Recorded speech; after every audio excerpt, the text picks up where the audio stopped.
thing we've done so far, but what we've read so far. So far, last time I was up here, a lot of it had concerns for leprosy because that was a big thing then. And it was a really big thing. A lot of it's like big sores, boils, things like that. Apparently, it's kind of contagious because if it busts, it might go on somebody. So you get isolated, or they kind of put you away from everybody to keep from everybody spreading and things like that. And along the way, this is directed towards the Levites, the priests, the ones that are able to identify this. And in a way, not only that they're spiritual leaders, but they're also kind of, in a way, it seems like they're almost like a medical advisor in a way, sort of some form of fashion like that, because they was looking at these things as, okay, we got to determine, is this leprosy or is this not leprosy? And so it went through the whole list of what is leprosy, what are some things that may look like leprosy but not, and then then also even goes as far as it could be on a wall of a house, it could be in your garments, this, that, or the other. And this whole thing is the Lord, he's trying to keep this, what the Lord's going to do is that this is kind of keeps the spread of leprosy around from them going, so, hey, I'm giving you the knowledge and the thinking and the right procedures into taking care of these things. So this is the way the Lord's looking out for them as well, and he kind of, in a way, it keeps it from spreading. But we're in chapter 15 this morning. Does anybody have questions or comments about any of that? Okay, well, this is where the law concerning bodily discharges. So I'm assuming it's not only just from leprosy, but I think everything else in between. So, all right, fifth verse, chapter 15, verse 1 says, the Lord spoke to Moses and Aaron, saying, speak to the children of Israel and say to them, when any man has a discharge from his body, his discharge is unclean. So I would imagine that any sort of discharge coming from your skin or vomiting or anything that's more fashion, it's not very clean. I mean, even today's standards, that's kind of gross. So I imagine at this time too, because it could spread disease, it could do this, that, the other. It's unclean. Don't want you touching it, don't want you near it, things like that. So, all right, verse 3 says, and this shall be his uncleanness in regard to his discharge, whether his body runs with his discharge or his body is stopped up by his discharge, it is uncleanness. Every bed is unclean on which he who has the discharge lies, and everything on which he sits shall be unclean. And whoever touches his bed shall wash his clothes and bathe in water and be unclean until the evening. He who sits on anything on which he who has the discharge shall wash his clothes and bathe in water and be unclean in the evening. And he who touches the body of him who has the discharge shall wash his clothes and bathe in water and be unclean until the evening. If he who has the discharge spits on him who is clean, then he shall wash his clothes, bathe in water, and be unclean until the evening. So there's a lot of, if you had anything to do with this person, they're discharging whatever it may be, bed, clothing, if you're having to take care of them in this matter, because, when you touch the body, apparently you have to unclean, if they spit on you, or I guess in this way, cough, or, whatever discharge gets on that person, you're unclean. You go wash, you're unclean till that evening. So that's what that's going on here there. All right. In verse 9 it says, any saddle on which who has a discharge rides shall be unclean. Whoever touches anything that is under him shall be clean until evening. He who carries any of those things shall wash his clothes and bathe in water and be unclean until evening. And whomever the one who has the discharge touches and does not rinse his hands in water, he shall wash his clothes and bathe in water and be unclean until evening. The vessel of the earth that he who has the discharged clothes shall be broken, and every vessel of wood shall be rinsed in water. And when he who has discharged is cleansed of his discharge, then he shall count for himself 7 days for his cleansing, wash his clothes, bathe his body in running water, and then he shall be clean. On the 8th day he shall take for him 2 turtle doves and 2 young pigeons, and come before the Lord to the door of the tabernacle meeting, and give them to the priest. And the priest shall offer them, the one as a sin offering, and the other as a burnt offering. So the priest shall make atonement for him for the Lord because of his discharge. If any man has an emission of semen, then he shall wash all his body in water, and shall be unclean until evening. And any garment, any leather on which there was semen, and it shall be washed also, and with water, and be unclean until evening. And also that when a woman lies with a man, and there is a emission of semen, they shall bathe in water and be unclean until evening. If a woman has a discharge, and the discharge from her body is blood, she shall be set apart 7 days. And whoever touches her shall be unclean until evening. Everything that she lies on during her impurity shall be unclean. Also, everything that she sits on shall be unclean. Whoever touches her bed shall wash his clothes and bathe in water and unclean till evening. And whoever touches anything that she sat on shall wash his clothes and bathe in water and be unclean till evening. And if anything is on her bed or on anything on which she sits, when she touches it, he shall be unclean until evening. And if any man lies with her at all, so that her impurity is on him, he shall be unclean 7 days, and every bed on which he lies shall be unclean.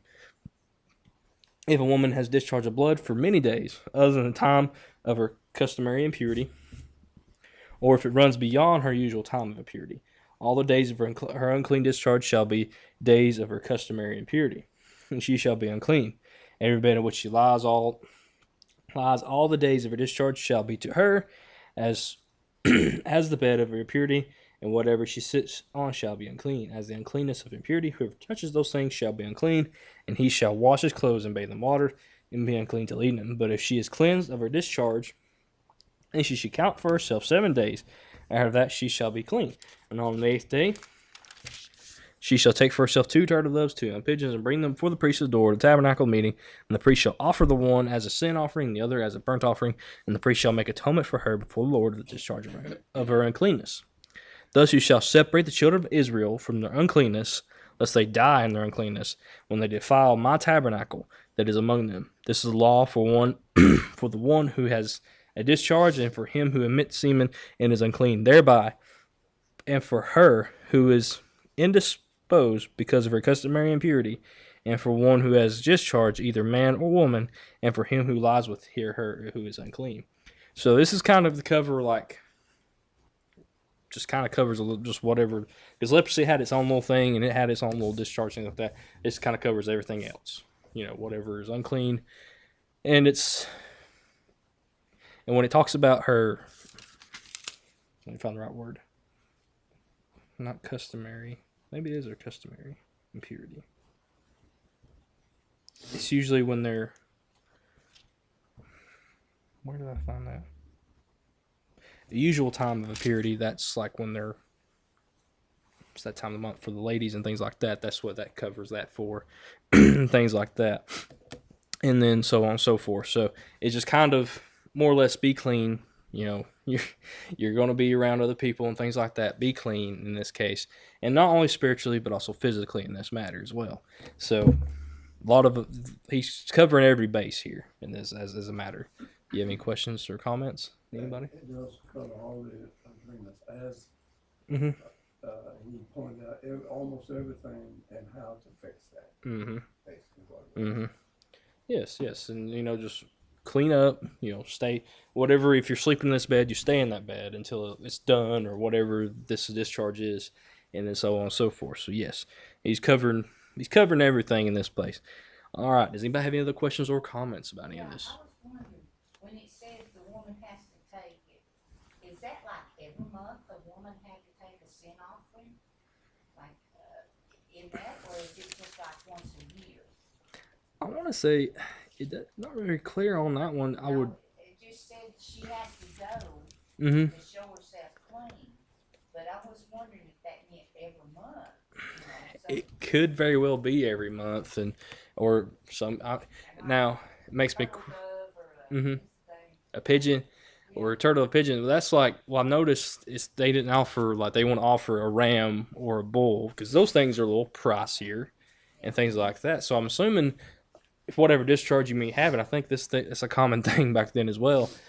I mean, plus on the male side of things, whatever discharge you may have or female, I'm assuming the turtle dove and the pigeon, it's easier to come across and probably costs less.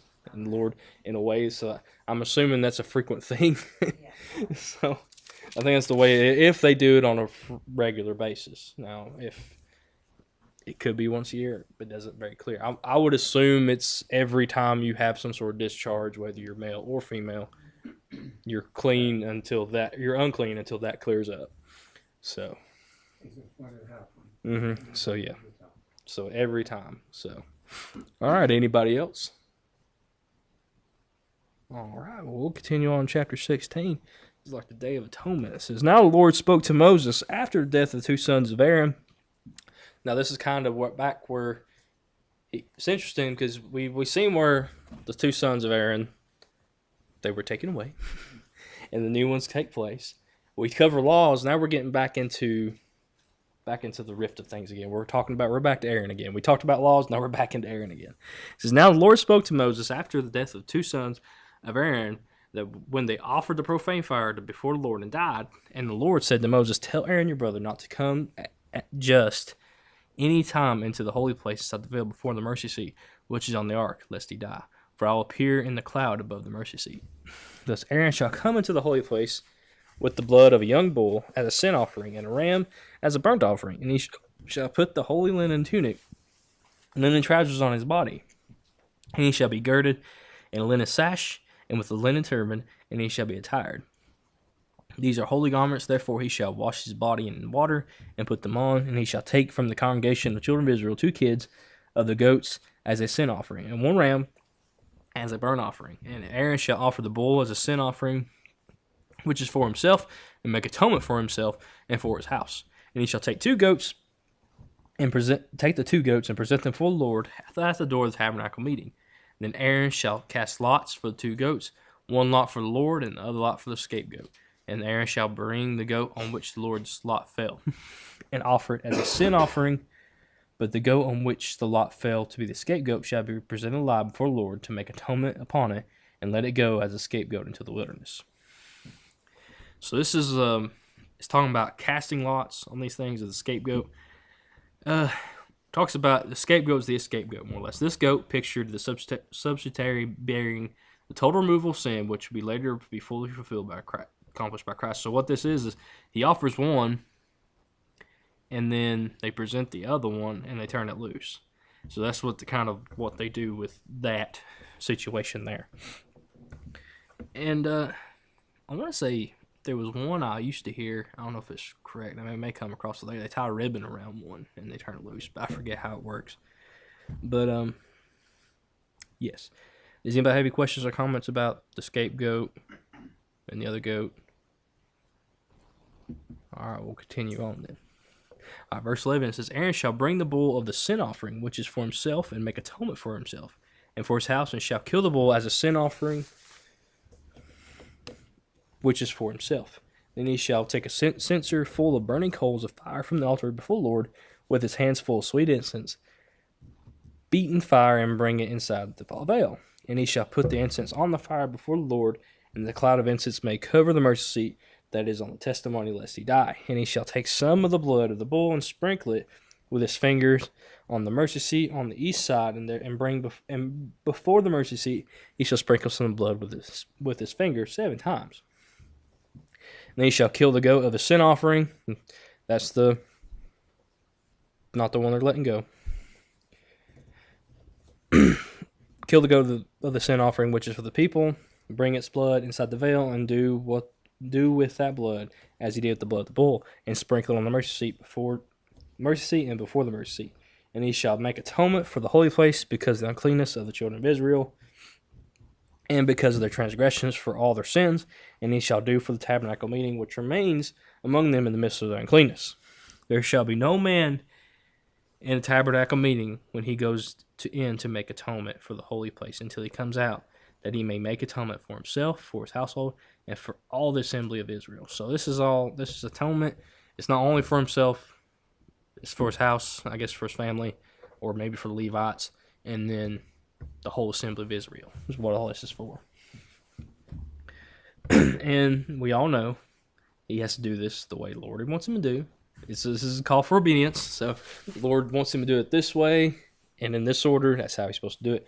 Because we've seen what happened to his 2 sons who disobeyed him kind of right out of the gate almost. So he's got to follow this.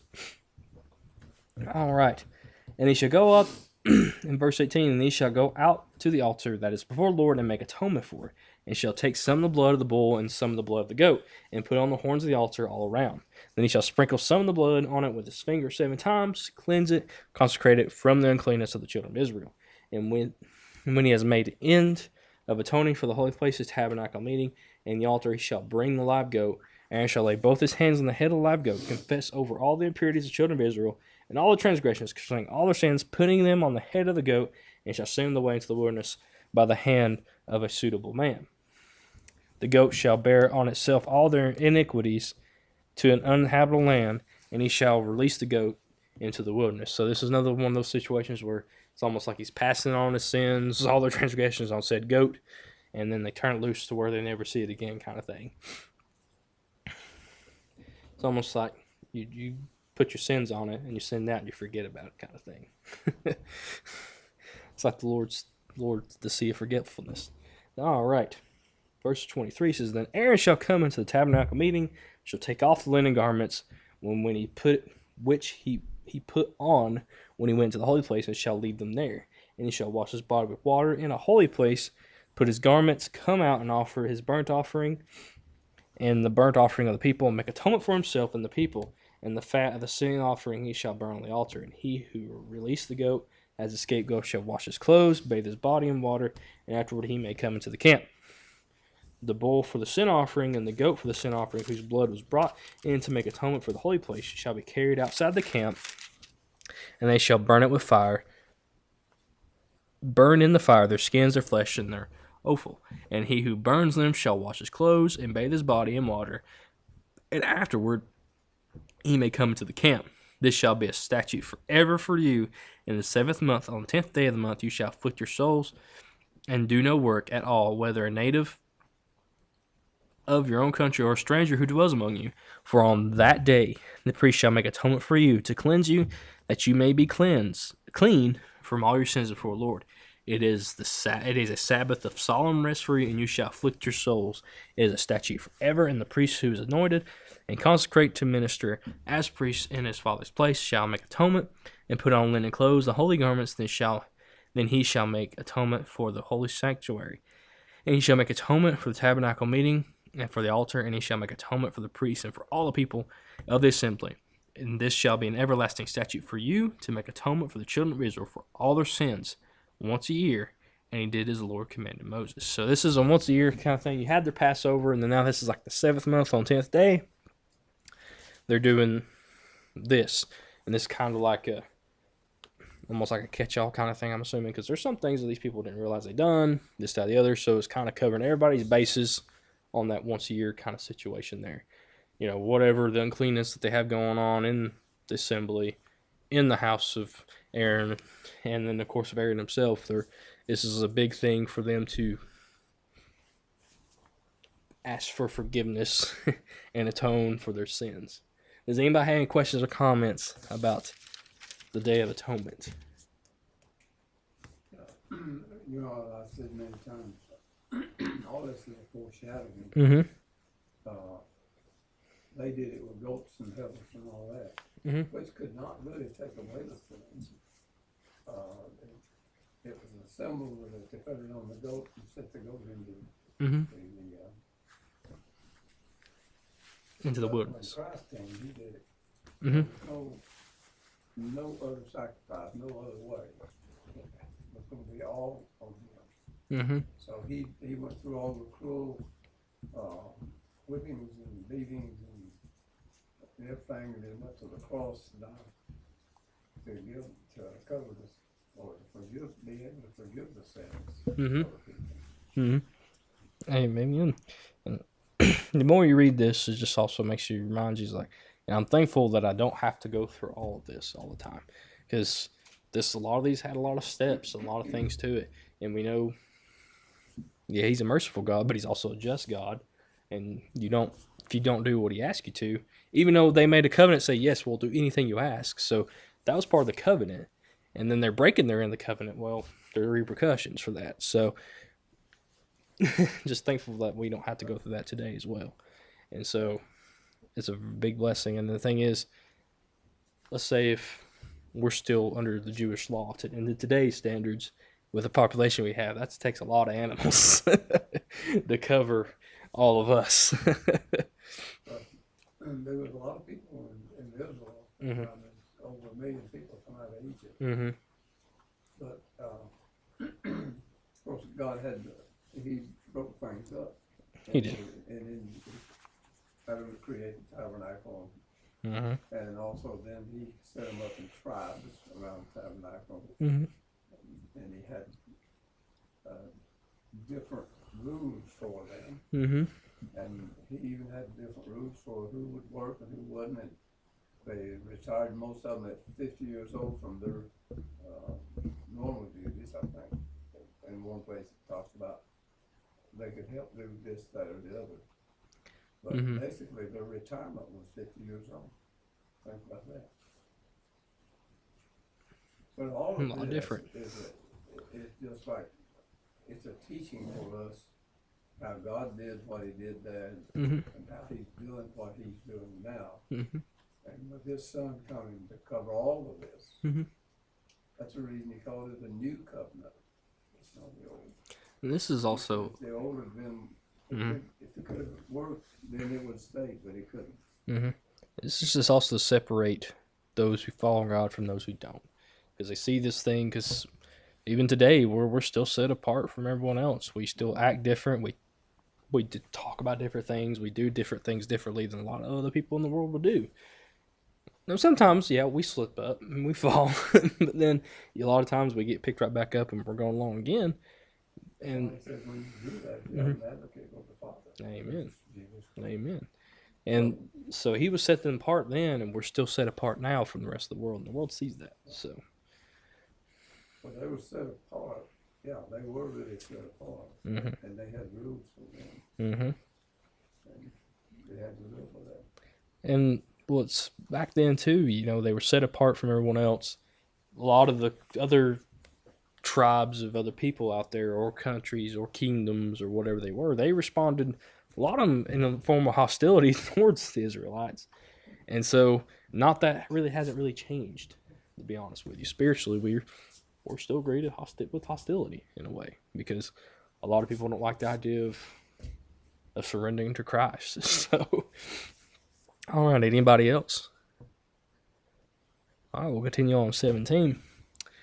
Chapter 17 says, The Lord spoke to Moses, saying, Speak to Aaron, to his sons, and to all the children of Israel, and say to them, This is the thing which the Lord has commanded, saying, Whatever man of the house of Israel who kills an ox or lamb or goat in the camp, and who kills it outside the camp, and does not bring it to the door of the tabernacle meeting, shall offer an offering to the Lord before the tabernacle Lord.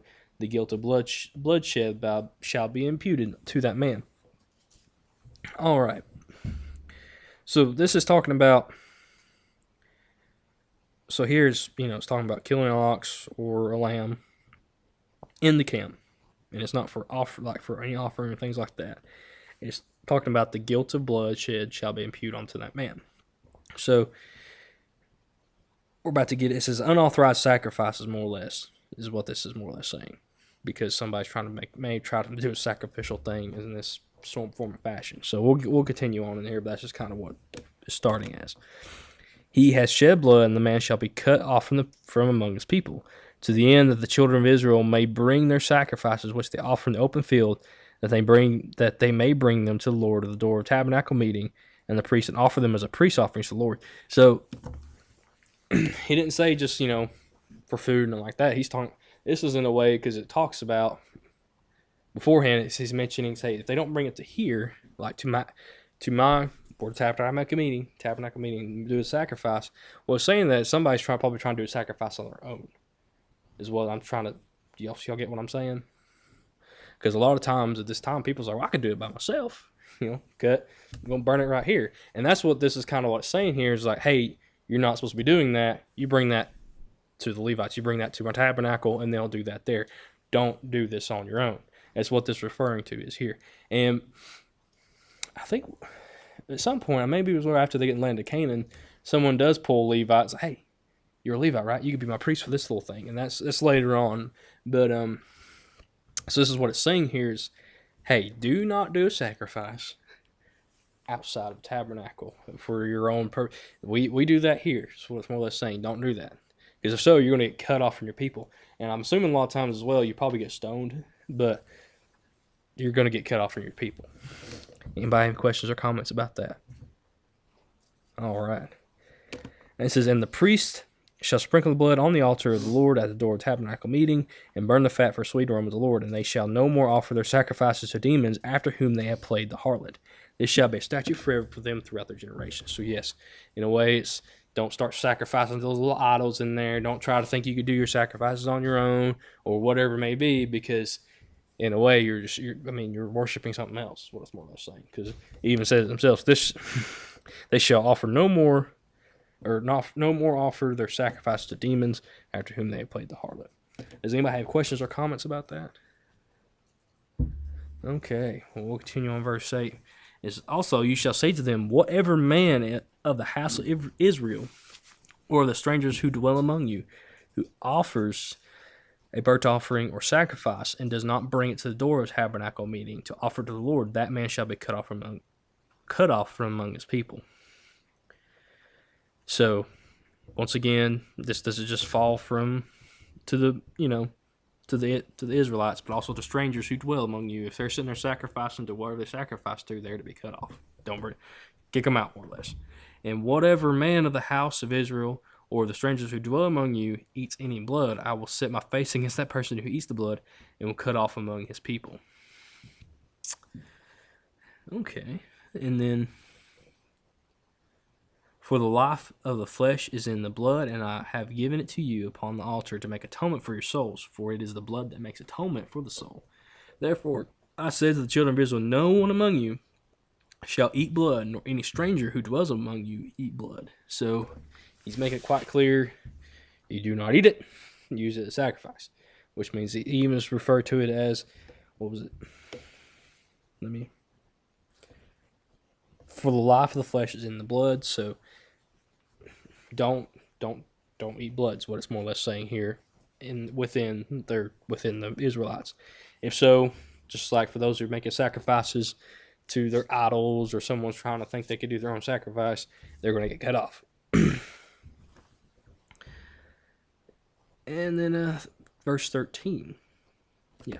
Whatever man of the children of Israel or of strangers who dwell among you, who hunts and catches any animal or bird that may be eaten, he shall pour out his blood and cover it with dust, for it is the life of all the flesh. The blood sustains life. Therefore I said to the children of Israel, you shall not eat blood of any flesh. You shall not eat the blood of any flesh, for the life of all flesh is in its blood.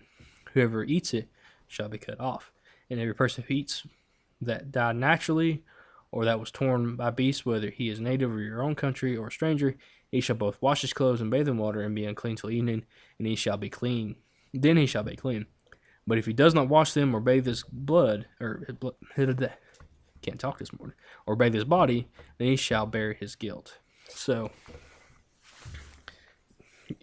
no unauthorized sacrifices in this case. No sacrificing to your idols or your demons within your little camp. And then don't eat the blood, whether you're a stranger or native. Don't do anything. It's more or less saying don't misuse the blood. It's used for sacrifices, because that's apparently where the life of the flesh resides in. So don't do anything with the blood. Like it says, I guess in a way you have to drain it from the animal if you're going to use it for food. But, don't use it for anything else, or don't eat it. Does anybody have questions or comments about the blood? All right, we'll continue on 18. This is where we start talking about the laws of sexual morality. And we'll get into there. I still got time. It says, the Lord spoke to Moses, saying, speak to the children of Israel and say to them, I am the Lord your God. According to the doings of the land of Egypt, where you dwelt, you shall not do, and according to the doings of the land of Canaan, where I'm bringing you, you shall not do, nor shall you walk in their ordinances. You shall observe my judgments and keep my ordinances, to walk in them. I am the Lord your God, and you shall therefore keep my statutes and my judgments, which if a man does, he shall live by them. I am the Lord. So, this is kind of one of those situations where it says, before y'all go in here, don't do what the Egyptians did, and don't do what those that were dwelling in the land of Canaan does. This is kind of like it's saying, don't do what they do. You follow me, you follow my statutes, my ordinances, and everything will be okay. Don't do what they do. is what he's more or less saying. So it's kind of like a warning right there. It says, verse 6 is, none of you shall approach anyone who is near of kin to him to uncover his nakedness. I am the Lord. The nakedness of your father or the nakedness of your mother you shall not uncover. She is your mother, and you shall not uncover her nakedness. The nakedness of your father's wife you shall not uncover. It is your father's nakedness. The nakedness of your sister, the daughter of your father, or the daughter of your mother, whether born at home or elsewhere, their nakedness you shall not uncover. The nakedness of your son's daughter, or your daughter's daughter, their nakedness you shall not uncover, for theirs is your own nakedness. The nakedness of your father's wife's daughter, begotten by your father, she is your sister, and you shall not uncover her nakedness. You shall not uncover the nakedness of your father's sister, for he is kin of your father. You shall not uncover nakedness of your mother's sister, for she is near kin of your mother. You shall not uncover the nakedness of your father's brother. You shall not approach his wife. She is your aunt. You shall not uncover the nakedness of your daughter-in-law. She is your son's wife. You shall not uncover her nakedness. You shall not uncover the nakedness of your brother's wife. It is your brother's nakedness. You shall not uncover the nakedness of a woman and her daughter, nor shall you take her son's daughter or daughter's daughter to uncover her nakedness. They are near of kin to her. It is wickedness. Nor shall you take a woman as a rival to her sister to uncover her nakedness while the other is alive. So here, when it's talking about uncovered nakedness, it's talking about sexual relations. So in this way, this is kind of a big section. It says, it's, I guess a good word for it if I can find it, incest. This is like, don't commit incest. This is what this is saying here. That's your mother, father, brother, sister, cousin, aunt, uncle, whatever it may be, in-laws. Do not indulge in such things. So that's what it's saying here. So because that's not right. No incest. This is what this is saying. No incest at all. And then it also talks about nor shall you take a woman as a rival to your sister to uncover her nakedness while the other is alive. I have a little footnote that I really can't explain it. This is the principle on which the prohibitions are made changes slightly. Instead of avoiding sexual involvement because it would violate a relational connection, this situation defaults to the principle of the one person at that time or while the other is still alive. And this just forbids polygamy, in other words. Because it's common in Egypt, Chaldean, Canaanite cultures, sisters were taken as wives in polygamous unions. God forbids such as a polygamy is forbidden by the original law of marriage. Moses, because of hard hearts, tolerated it, as did others in Israel in the early stages of the nation, but it always led to tragedy. So, as we see, Solomon's a good example for that because he had so many wives and concubines, and it caused a lot of turmoil for a while in his life in the land of Israel. So, and of course, David, he had some rough comings as well, as he had taken on more than one wife as well. So, what it's here and saying here is don't take on polygamy, don't take on any sort of incest. Does anybody have any questions or comments about any of that? It sort of appears that just every verse is so that the worship of Molech, they did that. Mm-hmm. So, we don't really Mm-hmm. get into Molech. Well, exactly. When he's very specific, I mean, you don't do. He says, don't do what the Egyptians did. Don't do what the Canaanites did, and we know that they were worshiping these other things out there too. So yes, it was spiritual, but also incest is not good for anybody. Really, it's not. So it's one of those things you have to watch out for. Yeah, all these false gods did too, it was get them all in trouble, every Mhm. one of them. Yeah. I mean, God kept telling them, they can't do anything for you, I can do all things for you. Mm-hmm. And they'd believe for a little while and then they'd wander off and Mhm. start worshiping them again. Mm-hmm. It amazes me too that y'all, even the kings, the ones that followed God pretty closely. I was reading this week with a lot of them, they never got rid of the high places where they worshiped other gods.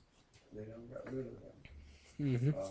I think Hezekiah did, but a lot of them didn't. Mm-hmm. think you're right. I think Hezekiah did. But yeah, a lot of them didn't or turn a blind eye to it in a way. So it's a very interesting situation there.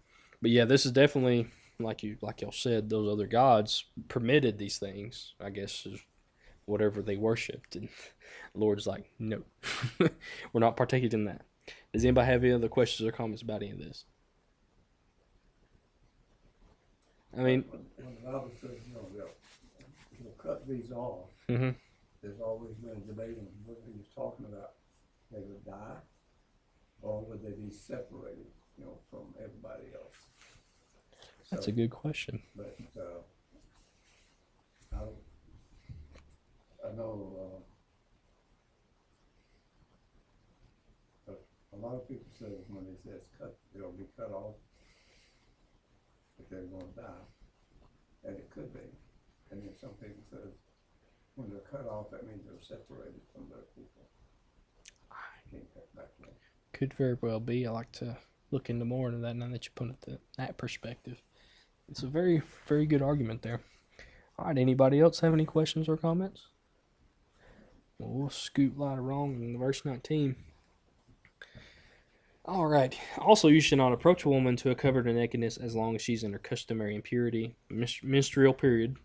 Moreover, you shall not lie carnally with your neighbor's wife to defile yourself with her. And you shall not let any of your descendants pass through the fire to Molech, as what Carol just said, nor shall you profane the name of your God. I am the Lord. You shall not lie with a male as a woman, lay with a male as with a woman. It is an abomination. Nor shall you mate with any animal or defile yourself with it, nor shall any woman stand before an animal mate with it. It is perversion. So here is what it's talking about. Not lie with a male as a woman is referring to as homosexuality. This goes for the other way around as well, because remember what I said when he mentioned abomination, something that kind of makes him retch, makes him vomit. He thinks that's an abomination. So we do not partake in homosexuality. And also bestiality. That's where that falls into right here. It says, nor shall you mate with any animal or defile yourself with it. So don't partake with animals in that sort of relation, and also no homosexuality. So the Lord's quite clear on that. Granted, we have a nation that seem to accept things like that. We need to tell people, hey, this is what the Bible says. I'm not here to judge you. He's the one to do so, but this is what we know. This is what it says. And we know what it says because he mentions it again in the New Testament as well. So the thing is, look, we love you still, but we're not here to judge you. But this is what the Lord thinks about it. Do not partake in it, is what it's more or less saying. And then bestiality, that's a perversion, is what he puts it in that way. Does anybody have questions or comments about any of that? All right, we'll continue on. So do not defile yourselves with any of these things, for by all these the nations are defiled, which I am casting out before you. For the land I am casting out before you, for the land is defiled. Therefore I visit the punishment of his iniquity upon it. And the land vomits out its inhabitants. And you shall therefore keep my statutes and my judgments, and shall not commit any of these abominations, either any of your own nation, or any stranger who dwells among you. For all these abominations the men of the land have done, who were before you, and thus the land is defiled. So, in a way, this is him saying, as they're going into Canaan kind of things, they've done these things already. They're committing these actions, things like that. He's telling them before they, more or less kind of warning them before they go in, they're already doing these things. They defiled the land. He says they're going to get kicked out. That's what he's more or less saying. All right. Verse 27, for all these abominations the men of the land have done, who are before you, and thus the land is defiled, lest the land vomit you out also when you defile it, as it vomited out the nations that were before you. For whoever commits any of these abominations, the person who commits them shall be cut off from among their people. Therefore you shall keep my ordinance, so that you do not commit any of these abominable customs that were committed before you, and that you do not defile yourselves by them. I am the Lord your God. So That's sexual morality, immorality, whatever you may call it. He covers that right there. So incest, polygamy, homosexuality, bestiality, all these things in this little section here, and also lying with a woman with her menstrual period is another one. All these things here you do not partake in. No, zip, zero, zilch. Does anybody have questions or comments about any of that? It's pretty straightforward. All right. Verse 19. Actually, I'm about to run out of time. Anybody has anything they need to say? Well, Jesus cleared up a lot of this. This was the law. Mhm. It's something that refers to it as the most beautiful law, but it was just given through Moses. Mm-hmm. But in Matthew 5:17, he said, "Think not that I am come to destroy the law or the prophets. I am not come to destroy, but to fulfill." Fulfill. So he didn't do away with the law. He didn't just do away with it. fulfilled. Still that part in Galatians said it was a teaching force.